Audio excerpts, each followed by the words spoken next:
മാസം ആരംഭത്തിലാണ് കൊന്നമരങ്ങൾ തളിരിട്ട് തുടങ്ങുന്നത്. ഒരു മാസത്തിന്റെ ഇടവേള കൊണ്ട് കൊന്ന നിറയെ പൂവിടാനൊരുങ്ങും. മീനവേനലിൽ ഒരില പോലും കാണാത്തവണ്ണം പൂത്തുലഞ്ഞ പീതപുഷ്പങ്ങളാണ് മേടപ്പുലരിയിൽ മലയാളിയുടെ കണിക്കാഴ്ച.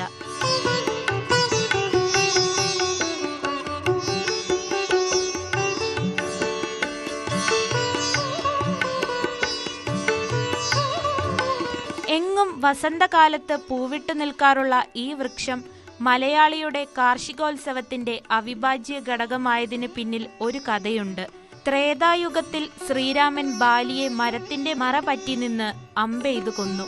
ധർമ്മധർമ്മങ്ങൾ ചോദ്യം ചെയ്യപ്പെട്ട ആ യുദ്ധമുറയുടെ പേരിൽ മര്യാദ പുരുഷോത്തമനോടൊപ്പം അയാൾ ഒളിച്ചുനിന്ന മരത്തിനും ദുഷ്കീർത്തി വന്നു ചേർന്നു. അതിന് കൊന്നമരമെന്ന ദുഷ്പേര് വന്നു. ഇതിൽ മനം നൊന്ത് വൃക്ഷം മോക്ഷത്തെ തേടി.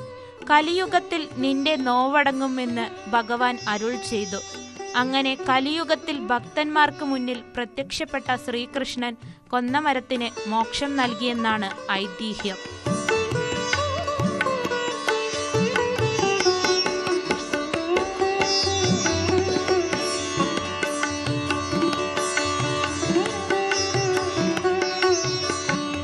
ശുഭപ്രതീക്ഷയുമായി എല്ലാ വിഷുക്കാലത്തും കൊന്നമരം മലയാളിക്കായി വീണ്ടും പൂവിടുന്നു. കണിക്കൊന്നയുടെ ഈ സ്വർണ്ണത്തിളക്കം ആഘോഷങ്ങളുടെ ആവേശം കൂടുതൽ വർദ്ധിപ്പിക്കുന്ന കാഴ്ചയായി മാറിയിരിക്കുകയാണ്. ന്യൂസ് 18 ഇടുക്കി.